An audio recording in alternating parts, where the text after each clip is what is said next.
사도신경으로 신앙 고백하시겠습니다. 나는 전능하신 아버지 하나님, 천지의 창조주를 믿습니다. 나는 그의 유일하신 아들, 우리 주 예수 그리스도를 믿습니다. 그는 성령으로 잉태되어 동정녀 마리아에게서 나시고 본디오 빌라도에게 고난을 받아 십자가에 못 박혀 죽으시고 장사된 지 사흘 만에 죽은 자 가운데서 다시 살아나셨으며 하늘에 오르시어 전능하신 아버지 하나님 우편에 앉아 계시다가 거기로부터 살아있는 자와 죽은 자를 심판하러 오십니다. 나는 성령을 믿으며 거룩한 공교회와 성도의 교제와 죄를 용서받는 것과 몸의 부활과 영생을 믿습니다. 아멘. 315장 함께 찬송하시겠습니다. 315장 함께 찬송하시겠습니다.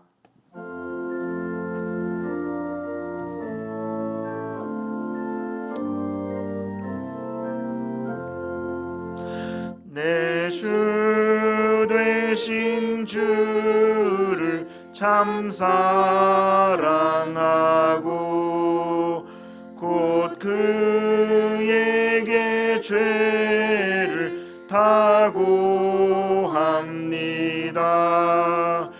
그 은혜를 주신 내 예수시니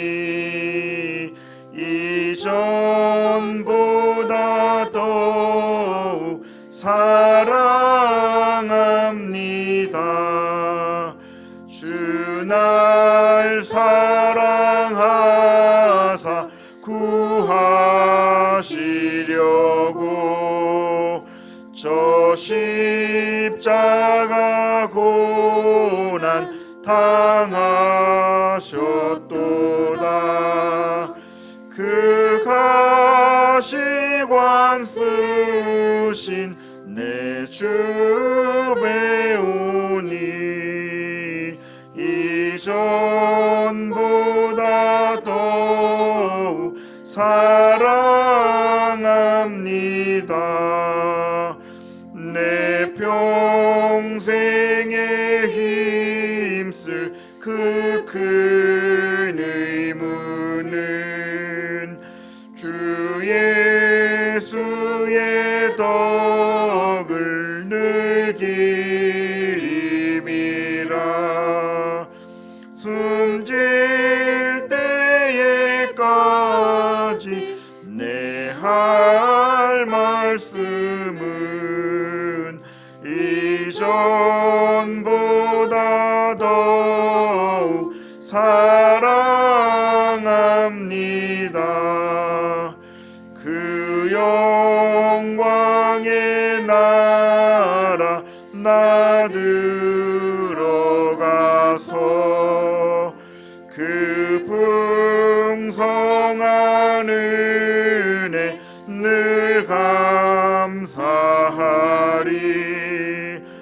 그 면류관 쓰고 나 찬송할 말 이전보다 더욱 사랑합니다. 오늘 함께 나누실 말씀은 요한계시록 18장 1절로부터 8절까지의 말씀입니다. 요한계시록 18장 1절로부터 8절까지의 말씀을 한 절씩 교독하시겠습니다. 이 일 후에 다른 천사가 하늘에서 내려오는 것을 보니 큰 권세를 가졌는데 그의 영광으로 땅이 환하여지더라. 힘찬 음성으로 외쳐 이르되 무너졌도다 무너졌도다 큰 성 바벨론이여 귀신의 처소와 각종 더러운 영이 모이는 곳과 각종 더럽고 가증한 새들이 모이는 곳이 되었도다. 그 음행의 진노의 포도주로 말미암아 만국이 무너졌으며 또 땅의 왕들이 그와 더불어 음행하였으며 땅의 상인들도 그 사치의 세력으로 치부하였도다 하더라. 또 내가 들으니 하늘로부터 다른 음성이 나서 이르되 내 백성아 거기서 나와 그의 죄에 참여하지 말고 그가 받을 재앙들을 받지 말라. 그의 죄는 하늘에 사무쳤으며 하나님은 그의 불의한 일을 기억하신지라. 그가 준 그대로 그에게 주고 그의 행위대로 갑절을 갚아주고 그가 섞은 잔에도 갑절이나 섞어 그에게 주라. 그가 얼마나 자기를 영화롭게 하였으며 사체하였든지 그만큼 고통과 애통함으로 갚아주라. 그가 마음에 말하기를 나는 여왕으로 앉은 자요 과부가 아니라 결단코 애통함을 당하지 아니하리라 하니. 그러므로 하루 동안에 그 재앙들이 이르리니 곧 사망과 애통함과 흉년이라. 그가 또한 불에 살라지리니 그를 심판하시는 주 하나님은 강하신 자이심이라. 아멘. 아멘. 하나님 아버지, 비록 비대면으로 우리가 새벽 기도를 드리고 있으나 하나님 그럼에도 불구하고 이 자리를 기억해서 하나님의 자리에 나올 수 있게 해주심에 감사를 드립니다. 우리가 있는 각 처소마다 주님의 은혜를 덧입혀 주시옵고 그 자리에 하나님 말씀이 임하고 하나님의 은혜가 임하는 자리가 될 수 있도록 도와주시옵소서. 감사드리며 존귀하신 예수 그리스도 이름으로 기도드립니다. 아멘. 거기서 나오라라는 제목을 가지고 말씀을 나누려고 합니다.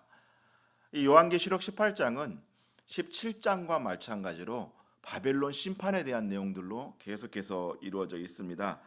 음녀 바벨론의 대접 재앙으로 인해서 철저하게 심판을 당하게 되는데요. 그들이 하나님께 심판받을 수밖에 없었던 그 이유가 또 여기에 제시되고 있지요.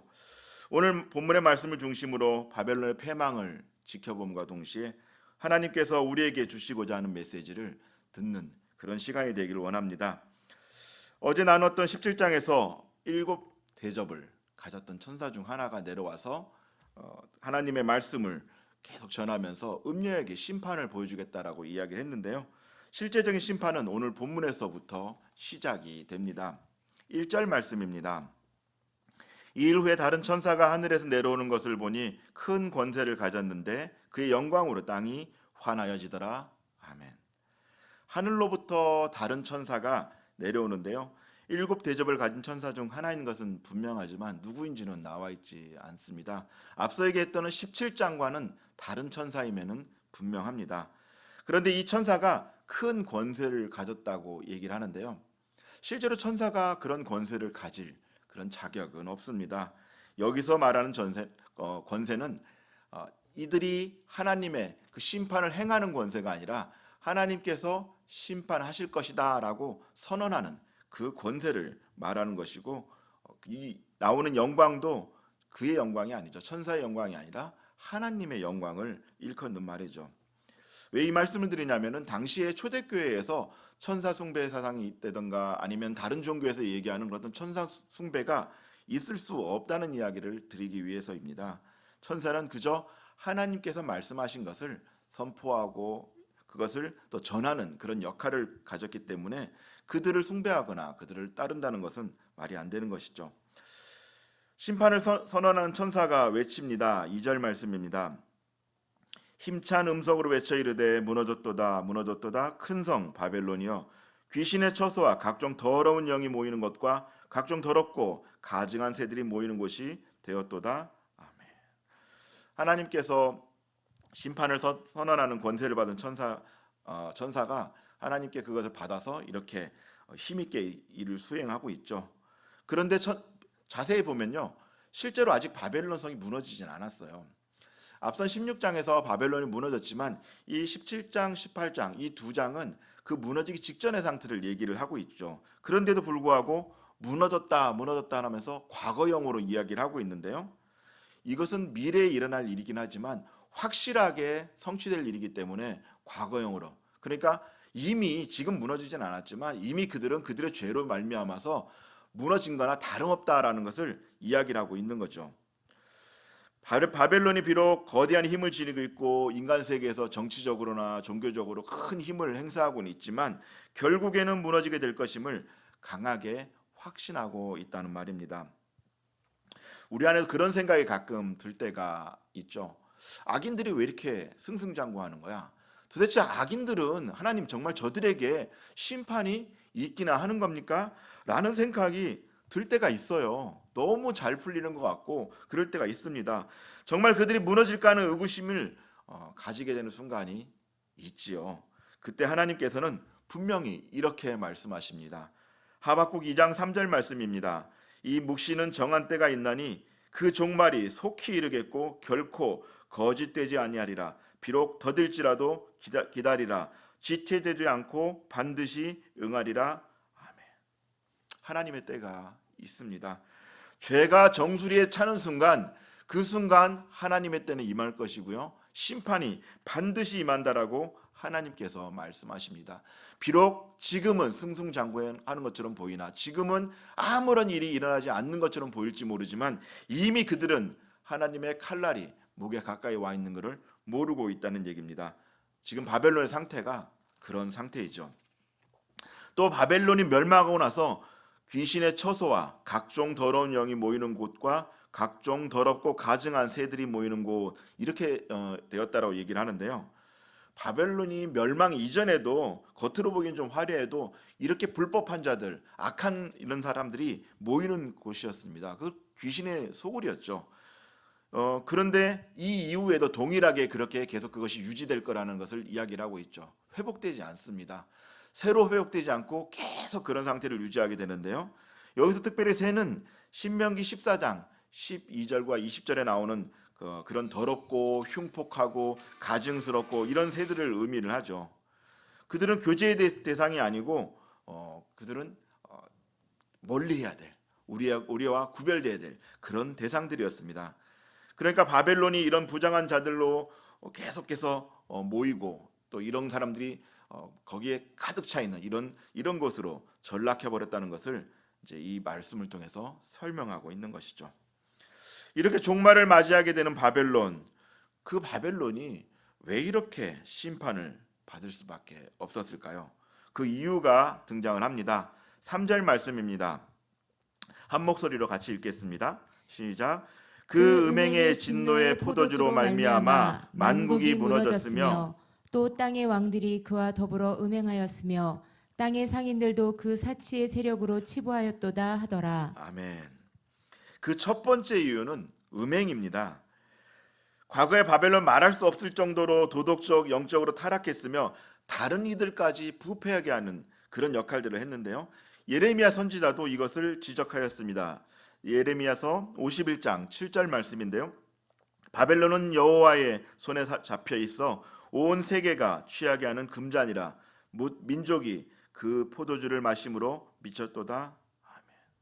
음녀 바벨론은 가증하고 더러운 것들로 가득 차 있었으며 성도를 죽이고 또 예수의 증인들을 죽인 그 피에 취해서 비틀거리면서 즐기고 있었던 거죠. 그러면서도 불구하고 그들의 만행을 절대로 멈추지 않았습니다. 그리고 그들의 영적 타락은 거기에 머무르지 않고 많은 주변 국가로 그 악한 영향력들을 계속해서 흘려보내고 있었던 것이죠. 요한의 묵시를 받을 당시에 로마도 예외는 아니었습니다. 결국 죄의 뿌리가 끊어지지 않고 모든 나라를 취하게 하는 이런 음행으로 인해서 바벨론은 심판을 받을 수밖에 없게 됩니다. 두 번째 이유는 사치입니다. 땅의 상인들도 그 사치의 세력으로 치부하였도다라고 얘기를 하는데요. 부를 축적하는 것이 멸망의 원인 중에 하나가 되었다라고 얘기를 합니다. 이것은 정상적으로 부를 축적하는 것을 얘기하는 것은 아닙니다. 여기에서 얘기하는 것은 가증스러운 그 바벨론의 그 힘을 등에 업고 불법적으로 부를 축적하고 하는 것들에 대한 것을 이야기를 하는 것이죠. 그렇게 축적한 것도 죄인데 그것도 모자라서 개인적으로 그것을 누리면서 호사를 즐기고 있는 것을 보게 되는데요. 이러한 사치를 부릴 때 이 불을 사용하면서 죄를 짓는다고 하면은 결코 하나님의 그 진노의 대접을 피할 수 없다는 말입니다. 실제로 로마 역시 갖가지 그런 어떤 불법들을 자행하면서 또 불법적으로 다른 나라들과 동맹을 맺으면서 악하게 그런 부를 취했던 것을 보게 되는데요. 그런 로마도 결국은 멸망하게 됩니다. 부를 얻을 때는 물론이고 부를 사용할 때도 그 가운데 가증스러움을 제하는 것이 중요합니다. 부는 그렇게 모으고 그렇게 사용하는 것이 아닙니다. 결국 이로 인해서 하나님께서는 심판의 칼을 바벨론을 향해 들게 되는데요. 5절 말씀입니다. 그의 죄는 하늘에 사무쳤으며 하나님은 그의 불의한 일을 기억하신지라. 아멘. 하나님께서 음녀 바벨론의 죄를 낱낱이 기억하고 계셨습니다. 여기서 아주 중요한 단어가 나오는데요. 바로 기억하다라는 말입니다. 이 무네메뉴라는 단어가 굉장히 중요한 단어예요. 이게 부정과거로 쓰여졌는데요. 그러니까 이미 예전부터 기억했다라는 것을 의미하는데 하나님께서 그의 죄들을 차곡차곡 쌓아서 지금까지 기억하고 심판하기 직전까지도 그것을 기억하고 있다는 의미를 지니고 있습니다. 실제로 이 단어는요. 하나님께서 당신의 백성을 불러서 자신의 목적에 맞게 사용할 때도 썼었고 또 하나님과 그 백성들이 언약할 때 그 언약을 기억하였다라고 할 때 쓰였습니다. 이것을 제외하고는요. 다 언제 쓰였냐면 하나님의 나라를 대적하는 자, 하나님의 나라를 대적하는 나라들, 이들을 심판하기 위해서 잊지 않고 심판하겠다라고 선포하실 때 이 단어를 특별히 쓰셨습니다. 그러니까 하나님께서는 심판을 행하시려고 의도적으로 이 무네메뉴오라는 단어를 사용하신 거예요. 이 단어를 쓰는 순간 이것은 절대로 변하지 않고 하나님께서 행하시겠구나라는 것을 당시의 사람들은 알았던 것이죠. 이제 하나님의 심판 명령이 내려집니다. 6절과 7절 상반절 말씀인데요. 함께 한 목소리로 읽겠습니다. 시작. 그가 준 그대로 그에게 주고 그의 행위대로 갑절을 갚아주고 그의 섞은 잔에도 갑절이나 섞어 그에게 주라. 그가 얼마나 자기를 영화롭게 하였으며 사치하였든지 그만큼 고통과 애통함으로 갚아주라. 아멘. 하나님께서는 천사에게 명령하시되 음녀 바벨론의 행위에 대해서 갑절로 그냥 갚아주라고 말씀하십니다. 이 갑절이란 말은 완전한 보응을 얘기를 하는데요.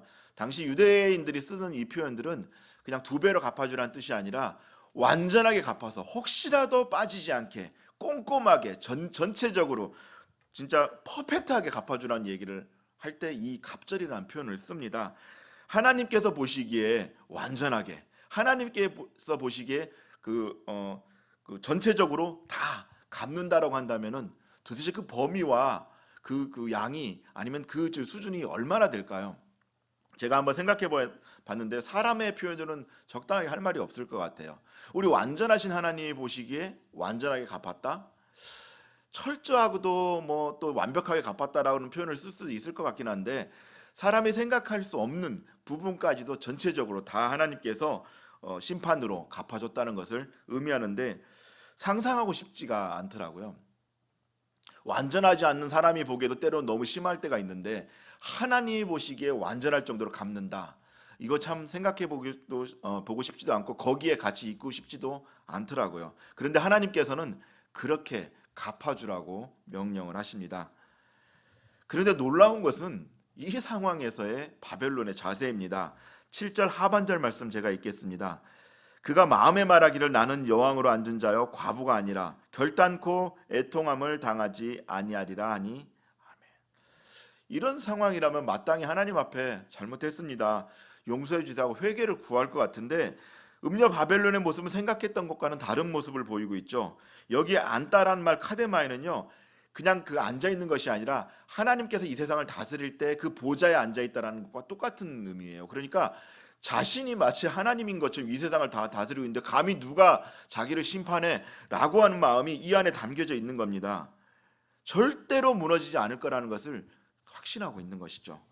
과부가 되지 않겠다라는 것도 그런 생각의 연장선상에서 한 말이죠. 그리고 그의 교만함이 끝이 없는데요. 이 결단코라는 말에서 드러납니다. 절대로 아무리 하나님이 그렇게 얘기해도 나는 결단코 그렇게 무너지지 않는다라고 이야기를 합니다. 이것은 교만함을 넘어서 하나님 앞에서 어리석음으로까지 보여지게 됩니다. 이제 음녀의 그 어리석음 위에 하나님의 권능이 임하시죠. 8절 말씀입니다. 그러므로 하루 동안에 그 재앙들이 이르리니 곧 사망과 애통함과 흉년이라. 그가 또한 불에 살라지리니 그를 심판하시는 주 하나님은 강하신 자이심이라. 아멘. 하루 동안의 재앙이 된다라는 말을 통해서 음녀 바벨론이 여왕의 자리에서 과부로 내려오는 일이 순식간에 벌어진다는 것을 의미하고 있습니다. 앞서 음녀 바벨론이 결단코라고 얘기를 했는데 하나님은 하루 동안이라는 단어를 쓰면서 대조를 보이고 있습니다. 절대 안 될 거야라는 건데 하나님은 순식간에 그냥 이것을 그렇게 행하신다는 것을 보여주고 있는 것이죠. 하나님의 권능 앞에서 적그리스도의 세력이 버틸 수가 없습니다. 심판 주신 하나님께서는 강하신 분이기 때문입니다. 결국 음녀 바벨론의 심판이 이렇게 순식간에 이루어지고 있음을 보면서 어떤 생각이 드시나요? 하나님의 백성이라면 음녀 바벨론과 연합함으로 함께 멸망하는 그런 자리에는 있어서는 안 되겠습니다. 그렇게 하나님께서는 당신의 자녀들에게 음녀에게서 떠나라라고 명령을 하십니다. 4절 말씀입니다. 또 내가 들으니 하늘로부터 다른 음성이 나서 이르되 내 백성아 거기서 나와 그의 죄에 참여하지 말고 그가 받을 재앙들을 받지 말라. 아멘. 하나님께서는 혹여라도 하나님의 백성이 음녀 곁에 있다가 그녀와 동조하다가 함께 멸망의 자리, 그 심판을 받을까봐 떠나라고 말씀하십니다.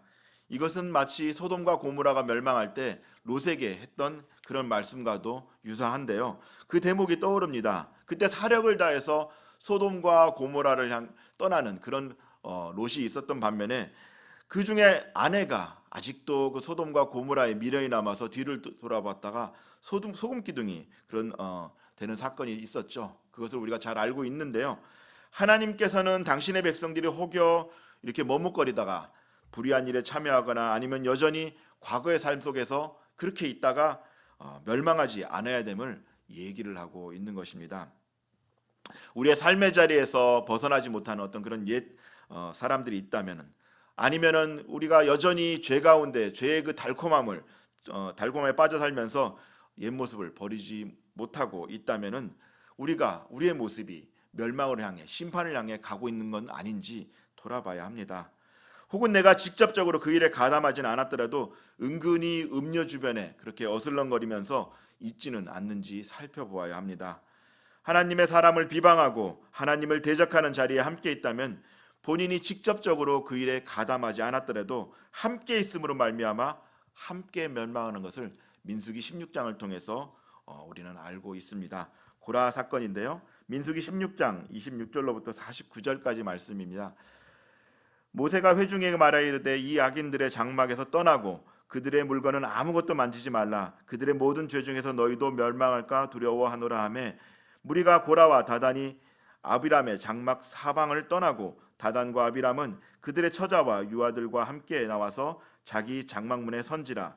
땅이 그 입을 열어 그들과 그들의 집과 고라에게 속한 모든 사람과 그들의 재물을 삼키매 그들과 그의 모든 재물이 산채로 수월에 빠지며 땅이 그 위에 덮이니 그들이 회중 가운데서 망하니라. 여호와께로부터 불이 나와서 분향하는 250명을 불살랐더라. 고라의 일로 죽은 자 외에 연병에 죽은 자가 14,700명이었더라. 이 고라의 사건을 보면서 오늘 요한계시를 통한 하나님의 말씀을 듣기를 원합니다. 종말의 때에 이르면 반드시 음녀 바벨론은 하나님 심판을 받을 것입니다. 그때 미적거리며 아직도 죄의 모습을 내려놓지 못해서 음녀의 주변에 어슬렁거리다가 함께 멸망해서는 안 됩니다. 하나님께서 피하라라고 명령하시며 경고하실 때 결단함으로 음녀의 행동을 버려야 합니다. 죄에서 멀리 떠나야 합니다. 지금 나의 행동이 당장은 문제가 되지 않게 보일 수도 있습니다. 그런데 그것이 선한 것이 아니라면은 그것이 무엇이든 간에 당장 버려야 합니다. 데살로니가전서 5장 21절 22절 말씀입니다. 한 목소리로 함께 읽겠습니다. 시작. 범사에 헤아려 좋은 것을 취하고 악은 어떤 모양이라도 버려라. 아멘. 죄와 비슷한 어떤 것이라도 버려야 하고요. 심지어 모양이라도 닮은 것이 있다면 버려야 합니다. 그것을 그냥 두었다가는 어느새 그 악에 의해서 내가 무너질 수 있기 때문입니다. 오늘 우리는 말씀을 통해서 음녀 바벨론의 마지막 최후를 보았습니다. 음녀의 세력이 아무리 강하고 그들의 위세가 크다고 할지라도 하나님의 권능 앞에선 단 하루 만에 무너질 정도로 보잘것이 없으며 이 일은 반드시 진행됩니다. 중요한 것은 하나님께서 이 일을 행하실 때 우리가 거기에 함께 있어서 멸망해서는 안 됩니다. 그렇게 하나님께서는 지금도 우리에게 죄의 자리에서 떠나 거기에서 나오라라고 말씀하십니다. 그때 나오셔야 합니다. 때가 아직 멀었다고 생각하여 주저하다가는 어느새 하나님의 심판 앞에 서게 될 수 있음을 기억하길 원합니다. 요한계시록 16장 15절 말씀입니다. 보라, 내가 도둑같이 오리니 누구든지 깨어 자기 옷을 지켜 벌거벗고 다니지 아니하며 자기의 부끄러움을 보이지 아니하는 자는 복이 있도다. 아멘. 하나님의 말씀입니다. 거기서 나오라는 하나님의 말씀을 듣고 음녀가 있는 곳에서 일어나 하나님의 말씀대로 멸망의 자리에서 떠나는 우리 모두가 되시기를 주님의 이름으로 부탁을 드립니다. 기도하겠습니다. 하나님 아버지, 어려운 때에 또 우리가 아직도 정말 죄의 자리를 분간하지 못하고 음녀의 자리를 분간하지 못할 때에 우리를 거기서 나오라라는 그런 하나님의 음성으로 우리를 깨우쳐 주시니 감사를 드립니다. 하나님, 우리의 삶의 자리를 돌아보길 원합니다. 여전히 연약하여서 죄의 자리에 머물러 있고 하나님의 사람을 대적하고 하나님을 대적하는 그런 자리에 있다면 하나님, 이 자리에 결단하여서 떠날 수 있도록 도와주시옵소서. 아버지 하나님, 우리가 모든 것을 버리고 나올 수 있도록 하나님 우리에게 담대함을 허락하여 주시옵소서. 그래서 정말 마지막 심판날에 음녀와 함께 멸망하는 것이 아니라 하나님의 잔치에 함께 참여함으로 그 기쁨을 누리는 우리가 될 수 있도록 하나님 도와주시옵소서. 감사드리며 존귀하신 예수 그리스도 이름으로 기도드립니다.